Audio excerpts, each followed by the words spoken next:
et 22 mars prochains. Et pour aller plus loin, Baptiste Bozon, justement, est avec nous ce soir. Bonsoir Baptiste. Bonsoir Samuel. Des transports en commun gratuits, l'idée ne date pas d'hier. Et en France, plusieurs territoires ont déjà passé le cap. Oui, cela fait depuis 1970 que l'idée fait son chemin en France, avec des villes pionnières comme Colomiers ou Compiègne. Aujourd'hui, plus de 46 réseaux de transport sont totalement gratuits.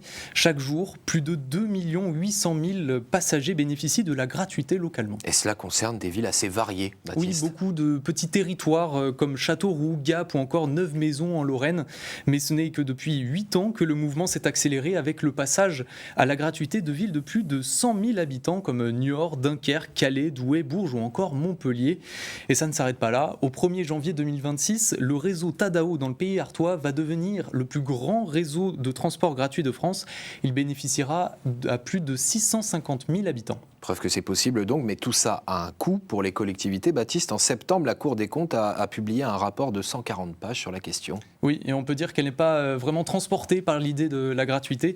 Si ce ne sont pas les voyageurs qui payent, ce sont les contribuables et les entreprises. Or, la Cour des comptes fait le constat que les usagers paient de moins en moins. Et pour l'institution, c'est un problème parce que l'attente numéro 1 des habitants, ce n'est pas le prix du billet, c'est l'offre. Et dans ce rapport, notamment, la Cour des comptes toujours oppose deux exemples. Baptiste. Oui, deux grandes villes, deux stratégies opposées. À Montpellier, la gratuité a surtout fait bondir les petits trajets au détriment de la marche à pied et du vélo. Les trajets en voiture, eux, sont presque toujours aussi nombreux. Et à l'inverse, à Lyon, les tarifs ont augmenté, ce qui a permis de financer une offre de transport élargie. La stratégie gagnante, le trafic automobile a baissé.